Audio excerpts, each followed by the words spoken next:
ప్రేమగల తండ్రి, కృపగల దేవ, మరొక్కసారి మీ పాద సన్నిధికి వస్తూ మీ సహాయాన్ని కోరుతూ మీ మాటలలోనికి ప్రవేశిస్తుండగా నడిపించమని వేడుకొనొచ్చు. యేసు ప్రభు వారి శ్రేష్టమైన నామంలో ఈ ప్రార్థన సమర్పిస్తున్నాను తండ్రి, ఆమేన్. యోవేలు గ్రంథ వివరణలో ఉన్నాం. తీద్దాం. యోవేలు గ్రంథ వివరణ. సౌండ్ కొంచెం సెట్ చేయండి. స్టేజ్ పైన మానిటర్స్ రావట్లేదు.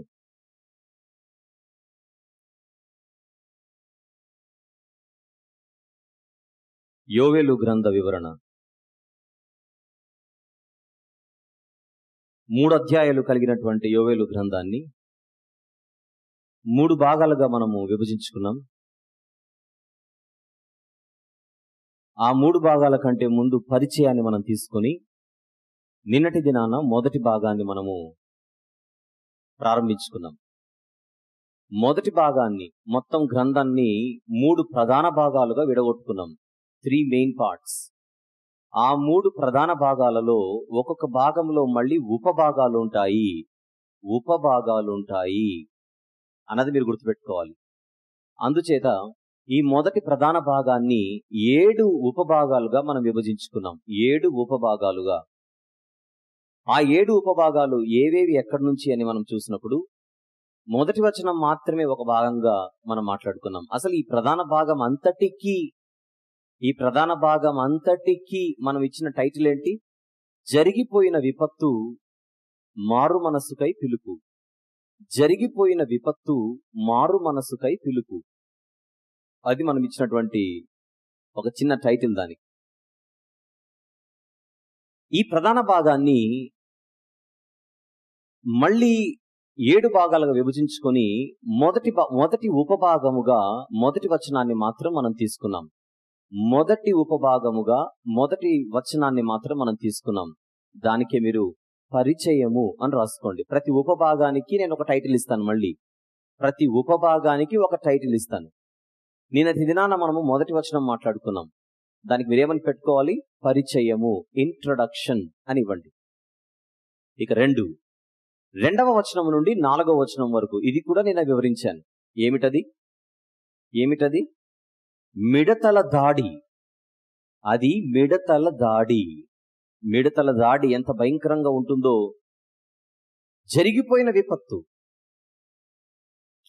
యాజకుడైన యెహోయాదా నడిపింపులో ప్రజలు నడిపింపబడుతున్నప్పుడు ప్రజల దుర్భరమైనటువంటి పరిస్థితిని బట్టి దేవుడు వారిని హెచ్చరించడానికి వారి మీదికి తన సైన్యాన్ని పంపించాడు. సైన్యం అనగానే దేవుని చేతిలో ఎప్పుడు మనుషులు మాత్రమే అస్త్రాలు కాదు.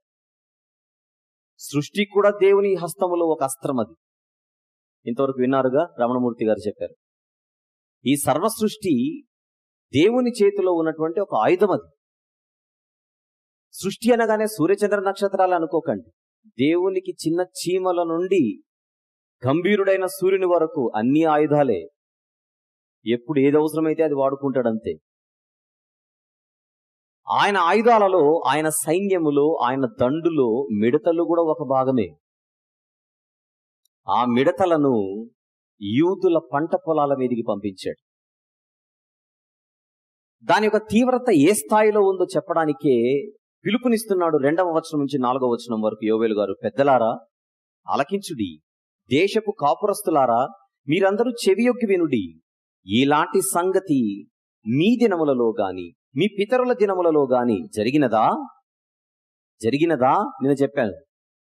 ఎప్పుడు జరగలేదు కనుకనే ఆ లెవెల్లో చెప్పాడు. యూదయ చరిత్రలో అది జరగలేదు, ప్రపంచ చరిత్రలో కాదు. ప్రపంచ చరిత్రను తిరిగేస్తే ఐగుప్తుకు ముచ్చెమటలు పట్టించాడు ఈ మిడతలను పంపించే. ఆ మిడతల దాడికి తట్టుకోలేక ఫరో అన్న మాట ఏంటి దానికి? ఇది నా మీదికి వచ్చిన చావు అని అన్నాడు. మిడతలు దాడి చేస్తే అంత తీవ్రంగా ఉంటుందా? నిజంగా మిడతల సైన్యం గనుక పంట పొలాలపైన దాడి చేస్తే ఎలా ఉంటుందో చూద్దామని తెరల మీద నిన్న ఒకసారి చూపించాను. మీరు రెడీ అంటే మళ్ళీ చూపిద్దాం ఒకసారి. టైం ఉంటుందంటే ఇంకా ముందుకు తీసుకుని వెళ్దాం. ఇంకొంచెం ముందుకెళ్దాం. మిడత దాడి. ఈ మిడతల గురించి ఇంకా బైబిల్లో మిడతలు అనగానే గుర్తుపెట్టుకోవాలి. మిడతలలో ఎన్నో రకాలు ఉన్నాయి. తెలుగు బైబిల్లో మనకు గొంగళి పురుగులు, మిడతలు, పసర పురుగులు, చీడ పురుగులు అని వేరువేరు పేర్లతో చెప్పబడిన ఇంగ్లీష్లో మాత్రం అన్ని కూడా వేరువేరు రకాలలో ఉన్నటువంటి మిడతలు అన్న భావాన్ని ఇచ్చే పదజాలం ఉంది. లోకస్ట్స్ అన్న వాటిలో రకరకాల వేరువేరు మిడతలను చూపించాడు. బైబిల్లో కూడా లేవియాకాండం 11వ అధ్యాయం 22వ వచనంలో నిన్న చూపించినట్టుగా రకరకాల మిడతలలోని రకాల గురించి అక్కడ చెప్పడం జరిగింది. ప్రపంచంలో ఈరోజు సుమారు 80 రకాల మిడతలను శాస్త్రవేత్తలు కనుగొన్నట్టుగా మనకు ప్రపంచ సమాచారం తెలియజేస్తున్న వార్తలవి. ఆ మిడతలలో ఒక్కొక్క రకము ఒక్కొక్క శైలి అని చెప్పాను. అవి దాడి చేస్తే నిన్న చెప్పినట్టుగా ఆ పంటకు ఆ రోజు మరణశిక్షే. ఒకవేళ మన భారతదేశంలో మిడతల దాడి మనం ఎప్పుడు చూడలేదు, కానీ ఆ ప్రాంతాలలో మిడతల దాడి మరీ ఎక్కువ. అది వారికి కొత్తేమీ కాదు. అందుకే బైబిల్లో అనేక సందర్భాలలో మిడతల ప్రస్తావన వస్తుంటుంది. శత్రువులు ఎప్పుడైనా ఇశ్రాయేలీయుల మీదకి దిగినప్పుడు ఆ శత్రువులను పోలుస్తూ వాళ్ళు ఏ స్థాయిలో ఉన్నారో చెప్పడానికి మిడతల దండు వలె అన్న పదాలు ప్రయోగించబడ్డాయి. బైబిల్లో కొన్ని వచనాలు అలాంటివి మనం జాగ్రత్తగా చూద్దాం.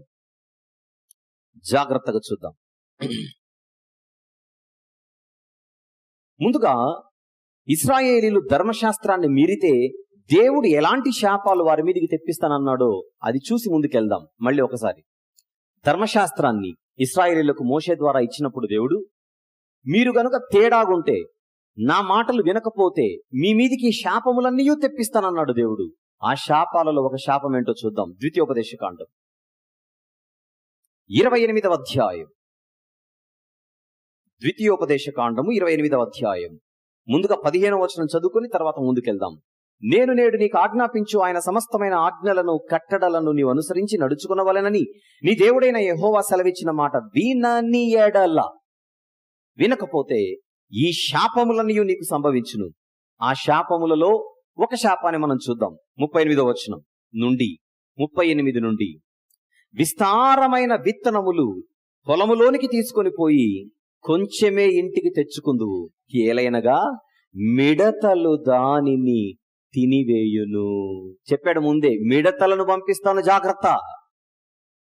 ఇంకా, ద్రాక్ష తోటలను నీవు నాటి బాగు చేయదువు, కాని ఆ ద్రాక్ష రసమును త్రాగవు, ద్రాక్ష పండ్లను సమకూర్చుకొనవు, ఏలైనగా పురుగు వాటిని తినివేయును.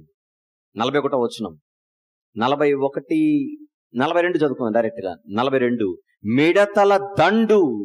ఆ మాట అండర్లైన్ చేయండి. 2-3 మిడతలు కాదు, 100-200 కాదు, మిడతల దండు నీ చెట్లన్నిటినీ. మిడతలు ఎక్కడ కనపడినా గుర్తుపెట్టుకోండి, మొత్తం అన్న పదజాలమే ఉంటుంది అక్కడ. మిడతలు నీ అన్నిటినీ.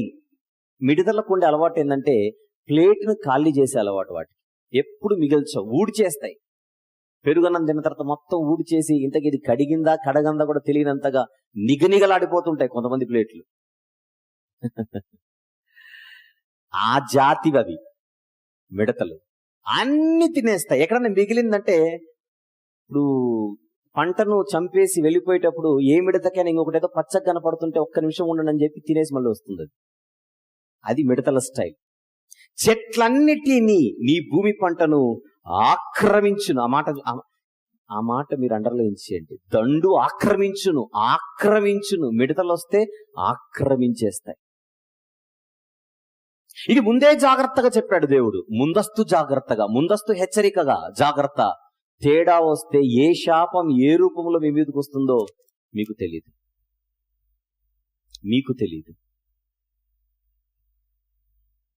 ఇంకా చూద్దాం కొన్ని వచనాలు, మరికొన్ని చూద్దాం జాగ్రత్తగా.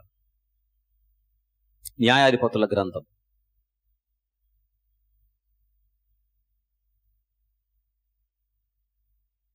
6వ అధ్యాయం. ఇశ్రాయేలీయులు మిద్యానీయులకు దాసులైన సందర్భం. మీరు 1 నుండి 3 వచనాలు రాసుకోండి, కానీ డైరెక్ట్ గా 3వ వచనం మాత్రం వెళ్దాం. 3వ వచనం, ఇశ్రాయేలీయులు విత్తనములు విత్తిన తరువాత మిద్యానీయులను అమాలేకీయులను తూర్పున నుండి వారును తమ పశువులను గుడారములను తీసుకుని ఏంటి మిడతల దండంత విస్తారముగా వారి మీదికి వచ్చింది. ఏ దండంత? మిడతల దండంత. అంటే వీళ్ళు ఎంతమంది వచ్చారో చెప్పడానికి ఏ పోలిక దొరక్క మిడతలు తీసేసుకున్నాడు అక్కడ. అంటే మిడతలు ఏ స్థాయిలో వస్తే ఆ పోలిక ఉంటుందో మీరు ఆలోచించండి ఒక్కసారి. ఇంకా 7వ అధ్యాయం, న్యాయాధిపతుల గ్రంథం 7వ అధ్యాయం 12వ వచనం. మిద్యానీయులను అమాలేకీయులను తూర్పువారును లెక్కకు మిడతల వలె ఆ మైదానంలో పరుండియుండిరి. మిడతల వలె, మిడతల వలె. అది మిడతల ఎఫెక్ట్ అది. ఇంకా ముందుకెళ్దాం. సొలొమోను గారు ప్రార్థన చేస్తున్నారు. ఇన్ని మాటలలో మనకు ఒకటి క్లియర్గా అర్థమైపోతుంది. మిడతల దాడి ఆ భూభాగానికి, అంటే ఐగుప్తు గాని పైన పాలస్తీనా గాని ఈ ప్రాంతాలకు కొత్తేమి కాదు. కాకపోతే యోవేలు తరములో వచ్చిన దాడి అంతకు ముందు ఎప్పుడు కూడా జరగనంత భయంకరమైనది, అంత భయంకరమైనది. సొలొమోను గారు మందిరం కట్టిన తర్వాత ప్రార్థన చేస్తున్నాడు. ఆ ప్రార్థనలో ఆయన ఒక రిక్వెస్ట్ చేస్తున్నాడు దేవుణ్ణి. చూద్దాం. రాజుల మొదటి గ్రంథం 8వ అధ్యాయం, రాజుల మొదటి గ్రంథము 8వ అధ్యాయం 37వ వచనము చూద్దాం. 37. దేశమందు క్షామము గాని, తెగులు గాని, గాట్పు దెబ్బ గాని, చిత్తపట్టుట గాని, మిడతలు గాని, చీడపురుగు గాని కలిగినను, ఆ తర్వాత పిటిషన్ తర్వాత వెళ్ళిపోతుంది. ఆయన దేవునికి చేసిన ప్రార్థనలో ఆయన ఒక అప్లికేషన్లో ఒక ప్రస్తావన తీసుకొని వస్తున్నాడు. What is that? మిడతల దాడి ఏదైనా జరిగితే అప్పుడు నేను కానీ మా ప్రజలు కానీ మొరపెడితే దయచేసి మీ చలన చూపు మా ముందు ఉంచండి అయ్యా. ఎందుకంటే ఆ మిడతల దాడిని మేము తట్టుకోలేము. అది ఆయన ఉద్దేశం. సొలొమోను గారి ఉద్దేశం ఏంటి? ఆ మిడతల దాడిని మేము భరించలేము. ఇన్ని మీకు చూపిస్తున్నందుకు ఒకటే ఒక కారణం. అది ఎంత భయంకరమైనదైతే ద్వితీయోపదేశ కాండం నుంచి ఆల్మోస్ట్ అన్ని పుస్తకాలలో మనకి ప్రస్తావన వస్తుందో మీరు గమనించాలి. ఇంకా చూద్దాం. కీర్తనల గ్రంథం,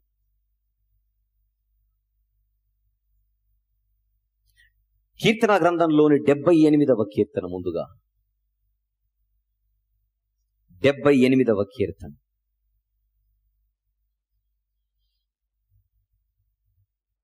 ఐగుప్తు గురించి 46వ వచనం చూద్దాం ఒకసారి. 46. ఆయన వారి పంటను చీడ పురుగులకు ఇచ్చెను. ఆయన ఇచ్చాడు చీడ పురుగులకు. నెక్స్ట్, వారి కష్ట ఫలములను మిడతలకు అప్పగించెను. మిడతలకు ఆయన అప్పగిస్తాడు. ఏదో గాలి కొట్టుకొని రావవి, గుర్తుపెట్టుకోవాలి. ఏదో 1, 2 వచ్చి రాడాయంటే అది వేరు సంగతి. సైన్యం వచ్చిందనంటే అదే మనకు ఆనవాలు. What is that? అది దేవుడు పంపినది, దేవుడే అప్పగించిన స్థితి. 105వ కీర్తన. ఇంకా 105వ కీర్తన 34వ వచనము చూద్దాం ఒక్కసారి. 34. ఆయన ఆజ్ఞయ్యగా పెద్ద మిడతలట. మిడతల్లో ఇదొక రకం, మిడతలలో అదొక రకం. ఆయన ఆజ్ఞయగా పెద్ద మిడతలను లెక్కలేని చీడ పురుగులు వచ్చెను. అవి వారి దేశపు కూర చెట్లలో కొన్నిటిని అనుందా? అన్నిటినీ అనుందా? అన్నిటినీ. వారి దేశపు కూర చెట్లన్నిటినీ, వారి భూమి పంటలను తినివేసెను. అన్ని తినేస్తాయి, అన్ని తినేస్తాయి. That is the power of locusts. ఆ చిన్న శరీరానికి దేవుడు ఎంత శక్తినిచ్చాడో చూడండి, ఎంత శక్తినిచ్చాడు. ఆశ్చర్యమవుతుంది నిజంగా. ఆ మిడత ఎంత ఉంటుందండి? నేను చెప్పాను, మనిషి చిటికెన వేలంత ఉంటుంది అది. మొన్న ఒక వీడియో క్లిప్పింగ్ చూసాను నేను. ఒక పిజ్జా ఇంత పెద్దదిచ్చి ఎవరు ముందు తింటారో అని జస్ట్ 2 నిమిషాల్లో దాన్ని లాగిచ్చేయాలి. ఇంత పెద్దగా ఉంటుంది. ఇంత పెద్ద పిజ్జాని 2 నిమిషాల్లో 3 నిమిషాల్లో లాగిచ్చేయాలి. అది పోటీ. కండలు పెంచిన మగాళ్ళు కూర్చున్నారు పోటీలో. ఊపితే ఎగిరిపోయే ఒక అమ్మాయి కూడా కూర్చుంది అక్కడ వాళ్ళతో పాటు. ఊపితే ఎగిరిపోతుందేమో అనుకోవాలి. ఎవరు గెలిచారో చెప్పనా? చెప్పేస్తారు. ఇక అమ్మాయి గెలిచింది. 2-3 నిమిషాల్లో పిజ్జా లాగాలంటే తోటు మొగోళ్ళందరికి చేత కాలేదు, ఈ అమ్మాయి లాగిందండి దాన్ని.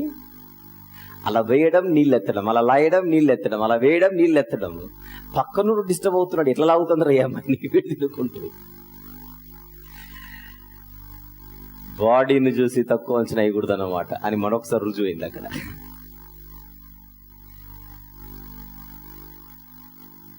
చిన్నప్పుడు మా మేనత్త గారింటికి చేపలు తీసుకొని ఒక ఆయన వచ్చేవాడు, ఫిష్ అమ్ముతూ. ఆయన ఎప్పుడు వచ్చినా కూడా భోంచేసి వెళ్తాడు.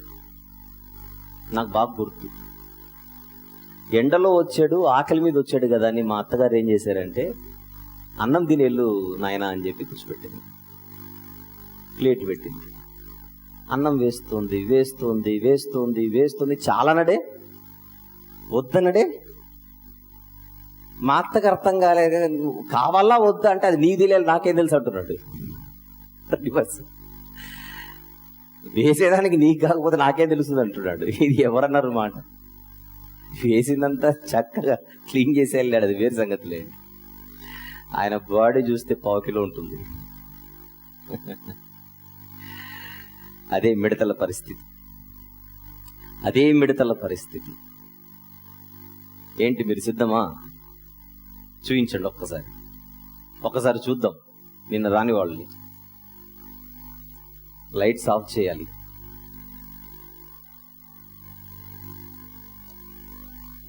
నిన్న రాని వారి కోసం. ఇప్పుడు మీరు చూడబోయే క్లిప్పింగ్ లో ఒక బిట్ తప్ప అన్ని ఒరిజినలే, ఒక బిట్ తప్ప అన్ని ఒరిజినలే. ఒరిజినల్ గా ఆయా దేశాలు. ఇప్పుడు మీరు చూసేది ఒరిజినల్. మీరు కంటిన్యూ చేయండి.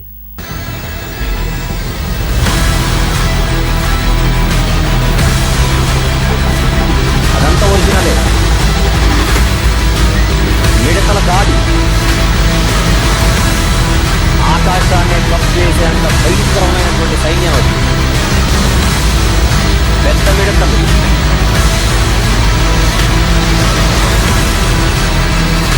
పంట పొలాలపై వాటి సైన్యం దాడి.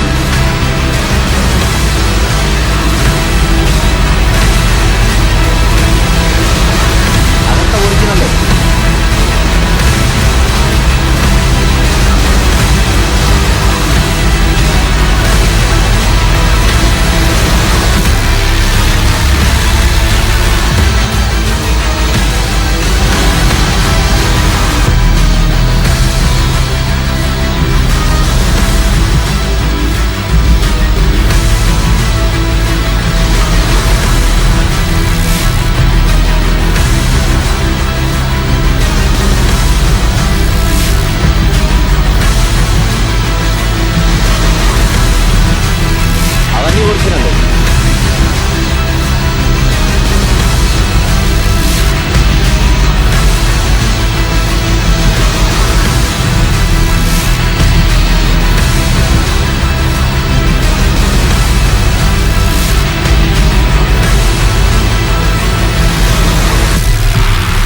ఐగుప్తీయుల మీద జరిగినటువంటి దాడిని చిత్రీకరిస్తే అలా తీశారు.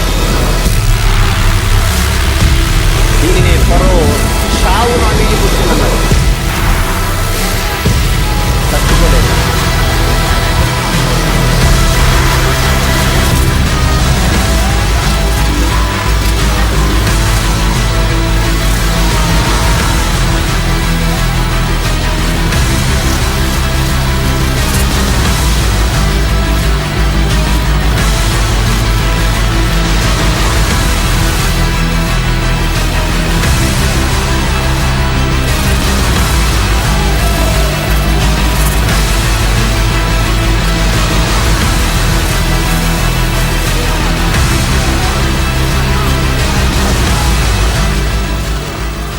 ఓకే, చూసారుగా?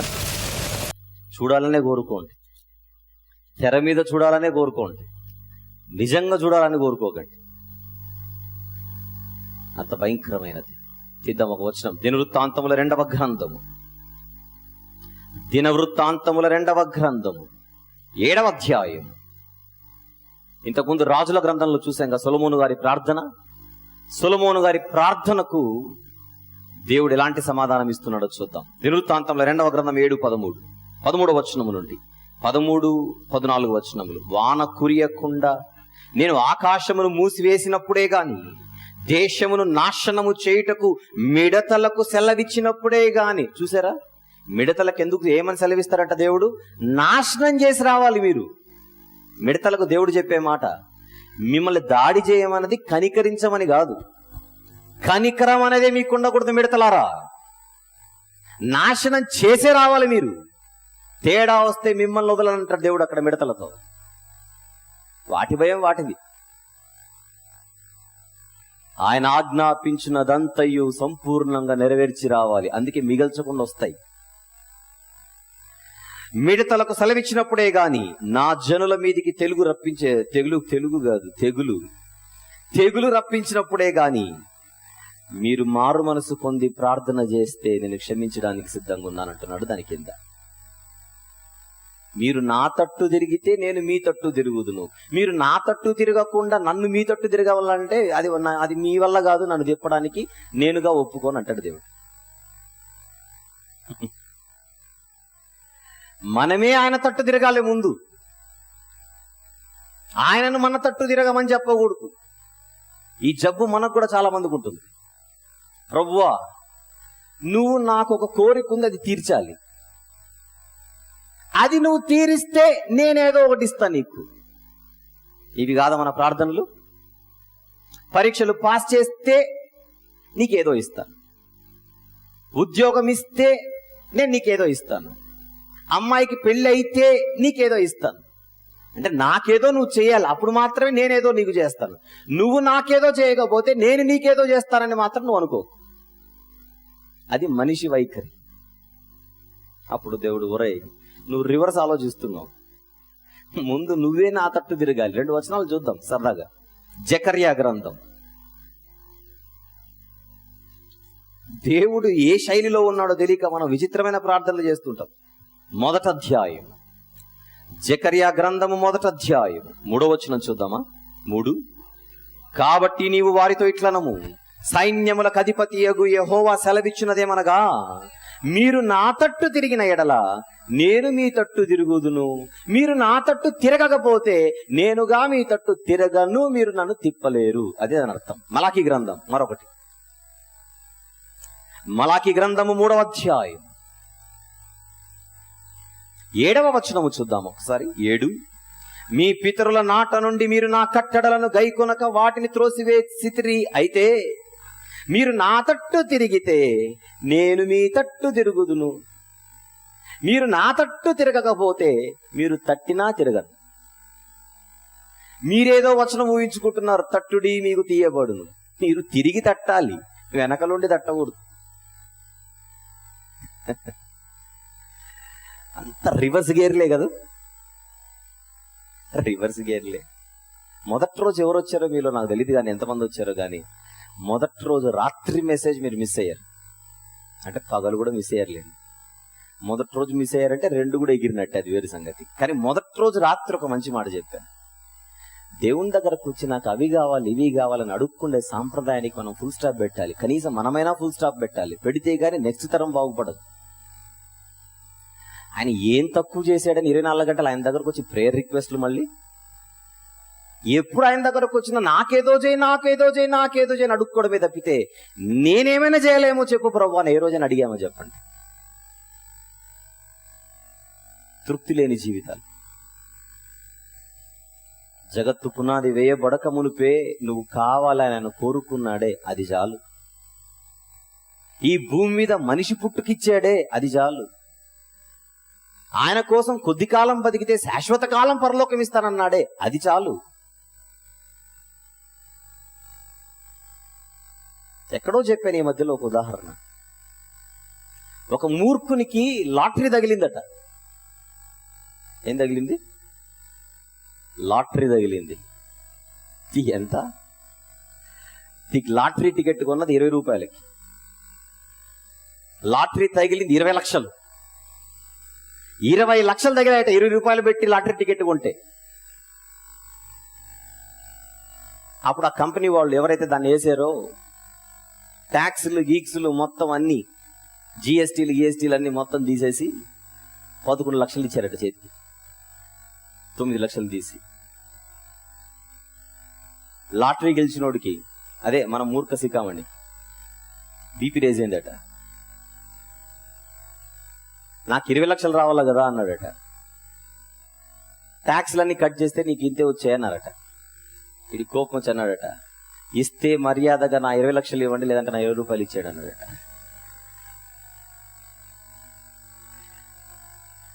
ఏమనాలి?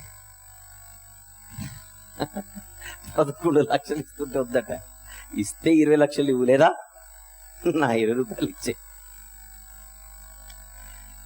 ఏంటి బతుకు? 11 లక్షలు ఇస్తుంటే వద్దని 20 రూపాయల కోసం పరిగెత్తున్నాడు అక్కడ. బాగా నవ్వారు గాని అది మన గురించి. పరలోకమే ఇస్తానంటున్నాడు. ఇస్తే కంప్లీట్ గా నాకు పరీక్షల్లో మార్కులు ఇవ్వు, పరలోకం ఎవడికి కావాలి? అలా లేదు మంది.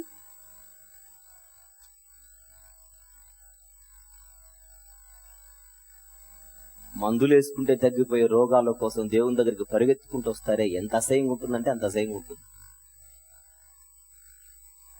ఆ మందులు తయారు చేసింది ప్రకృతిలో ఉన్న వస్తువులను బట్టే. ఆ ప్రకృతిలో ఈ మందులకు ఉండేటువంటి పదార్థాలను కలుగజేసింది దేవుని మాట. తిమోతి, నీ కడుపు జబ్బు నిమిత్తం ఇక మీదట నీళ్లే కాక ద్రాక్షారసము కూడా తాగు. కడుపు జబ్బుకు అది పనిచేస్తుంది. అప్పట్లో మెడిసిన్ పెద్దగా లేదు గనుక ఈ న్యాచురల్ ఐటమ్స్ నే మెడిసిన్ గా వాడేవాడు. రోగాలకు ఔషధాలను దేవుడు ప్రకృతిలో పెట్టాడు, అవి వాడుకోవాలి మనం.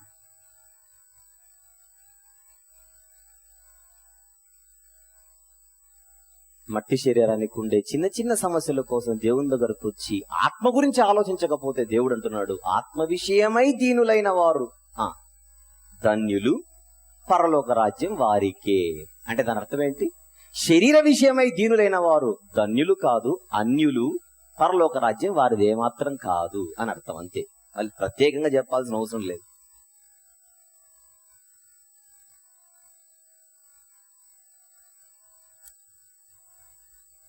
ఆత్మ గురించి ఆలోచించండి, అందుకోసం ఆయన తట్టు తిరగండి. మనము తిరగాలనే దేవుడు ఆయా కాలాలలో మనుషులకు హెచ్చరికలు జారీ చేయడానికి ఎన్నో పద్ధతుల ద్వారా తన సైన్యాన్ని, తన అస్త్రాలను వాడుకున్నాడు. ఈ సందర్భంలో మిడతలు, ఆ మిడతల ప్రభావం ఎంతో ఇశ్రాయేలీయులకు బాగా తెలుసు కనుక ప్రకటన గ్రంథంలో కూడా యోహాను గారికి వచ్చిన దర్శనాలలో దేవుడు ఒక సమస్య గురించి తెలియజేస్తూ ఆ సమస్యను మిడతలతో పోల్చి చూపాడు. చూద్దాం. ప్రకటన గ్రంథం 9వ అధ్యాయం. ప్రకటన గ్రంథము 9వ అధ్యాయం 2వ వచనం 3వ వచనం చూద్దాం డైరెక్ట్ గా. ముందుగా, ఆ పొగలో నుండి మిడతలు భూమి మీదికి వచ్చెను. నిజంగా మిడతలు కాదు, మళ్ళీ మిడతల గురించి వాళ్ళకు బాగా పరిచయం కనుక అది తీసుకున్నాడు. ప్రకటన గ్రంథం ఉంటుంది మీకు ఏదో ఒక రోజు, అప్పుడు చెప్తాను ఇవన్నీ. మనోళ్ళకు తెలియక నిజంగా మిడతలు వస్తాయి అనుకుంటున్నారు. మిడతలు రావు, ఉడతలు రావు. మిడతల గురించి అంత పరిచయం ఉంది కనుక, మిడతలంటే వాళ్ళకు భయము కనుక, ఈ వీళ్ళకు ఇశ్రాయేలీయులకు, యూదులకు ఎక్కడ ద్వితీయోపదేశ కాండం నుంచి మిడతల ప్రస్తావన ఉంది. ఆ మిడతల గురించి అంత బాగా వాళ్లకు పరిచయం ఉన్నది కనుక దాని ఎఫెక్ట్ ఏంటో వాళ్ళకు తెలియడానికి మిడతలు తీసుకున్నాడు. ఇంకా భూమిలో ఉండు తేళ్లకు బలం ఉన్నట్టు వాటికి బలం ఇయ్యబడెను. 7వ వచనం, ఆ మిడతల రూపములు యుద్ధమునకు సిద్ధపరచబడిన గుర్రములను పోలి ఉన్నవి. 8వ వచనం, తర్వాత మొత్తం చదువుకోండి. స్త్రీల తల వెంట్రుకల వంటి వెంట్రుకలు వాటికి ఉండెను, వాటి పండ్లు సింహపు కోరల వలె ఉండెను. 9వ వచనం చివరి మాట, విస్తారమైన గుర్రపు రథముల ధ్వని వలె ఉండెను. ఏంటి? వాటి రెక్కల ధ్వని యుద్ధమునకు పరిగెత్తునట్టు విస్తారమైన గుర్రముల రథముల ధ్వని వలె ఉండెను. అది వర్ణించడం, అది డిస్క్రిప్షన్, రూపకాలంకార భాషలో ఉంది. యోవేలు గ్రంథంలో కూడా చూస్తారులేండి, రేపు ఎల్లుండి ఇలాంటి అలంకార రూపకమైన భాషా ప్రయోగాలు. ఇప్పుడు ప్రకటన గ్రంథంలో ఎలాంటి పోలికలైతే మీరు చూశారో మిడతలను, యోవేలు గ్రంథంలో ఏముందో చూద్దాం ఒక్కసారి. Come back. యోవేలు గ్రంథం 1వ అధ్యాయం 6వ వచనము చూద్దాం. నిజానికి మనం 4వ వచనం మాట్లాడుకుంటున్నాం, మర్చిపోకండి. ఒక చిన్న అవసరం కోరకు నేను 6వ వచనంకి వస్తున్నాను. లెక్కలేని బలమైన జనాంగము నా దేశము మీదికి వచ్చి ఉన్నది. జనాంగం అంటే నిజంగా జనాలు కాదు, ఫుట్ నోట్లో సమూహం, మిడతల సమూహం.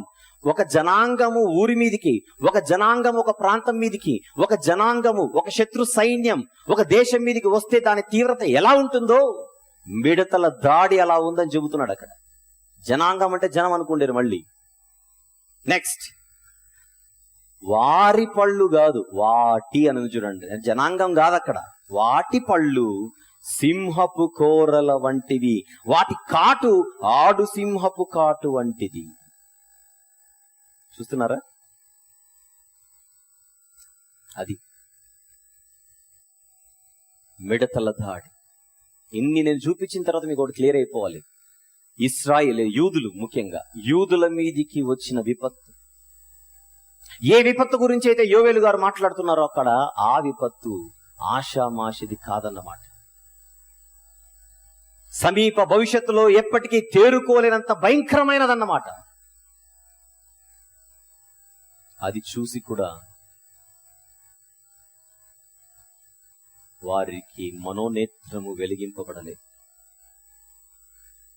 అంత స్థాయిలో జరిగిన తర్వాత కూడా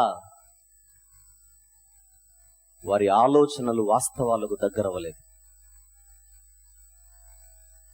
దేవుడు గద్దిస్తాడు, దేవుడు హెచ్చరిస్తాడు. ఆ గద్దింపును గుర్తించలేని స్థితిలో ఉన్నప్పుడే దేవుడు తన సేవకులను పంపుతాడు. ప్రియ సహోదరుడా, సహోదరి, మీ జీవితంలో అనుకోకుండా ఏవైనా మీరు సమస్యలు ఎదుర్కొంటున్నారా? మీరు ఊహించని విధంగా ఈ సమస్యలకు మీరు దగ్గరయ్యారా? మీకు తెలియకుండానే భయంకరమైన సమస్యలోనికి మీరు జారిపోయారా? అయితే ఒక్కసారి ఈ కోణాన్ని ఆలోచించండి. మీరు దేవునికి దగ్గరగున్నారా, దూరంగా ఉన్నారా? దగ్గరగుండి సమస్యలు వస్తే దగ్గరున్నారు గనుక సాతాను పంపిన సమస్యలవి. కానీ మీ మనస్సాక్షి లేదు, నువ్వు దూరంగా ఉంటున్నావు అని చెబితే మీరు ఆయనకు దూరంగా ఉంటున్నందుకు ఆయన చేస్తున్న హెచ్చరిక అది. మనలను మనమే పరిశీలించుకోవాలి, మనలను మనమే విమర్శించుకోవాలి. That is called introspection, self examination. నిన్ను నువ్వే పరీక్షించుకోవాలి. ఆర్మీలో ఉద్యోగం రావాలంటే ఎవరో మనల్ని టెస్ట్ చేస్తారు. ప్రభుత్వంలో ఉద్యోగం రావాలంటే ప్రతి ఏటా మనకెన్నో పరీక్షలు ఉన్నాయి. రోగం వస్తే ల్యాబ్కి వెళితే నీ రక్తాన్ని ఎవరో పరీక్షిస్తారు, నీ రక్తాన్ని ఎవరో పరీక్షిస్తారు, నీ శరీర పరిస్థితిని ఎవరో పరీక్షిస్తారు, నీ విద్యను ఎవరో పరీక్షిస్తారు. కానీ నీ ఆత్మీయ స్థితిని నువ్వే పరీక్షించుకోవాలి.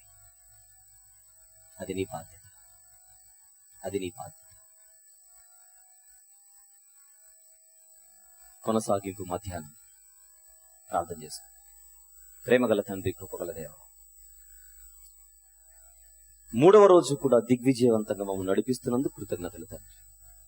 ఏ మాట కూడా మీ పిల్లల హృదయంలో నుండి సాతాను దొంగలించకుండా కాపాడుకున్నట్టుకు మీ పిల్లలకు శక్తిని అనుగ్రహించమని, భోజనము తిని త్వరగా చేరుకొని మరలా ఈ ఆత్మీయ విందులో పాల్గొన్నట్టుకు మీ పిల్లల్ని నడిపించమని యేసు ప్రభు వారి దివ్యమైన నామంలో ప్రార్థన సమర్పిస్తున్నాను తండ్రి.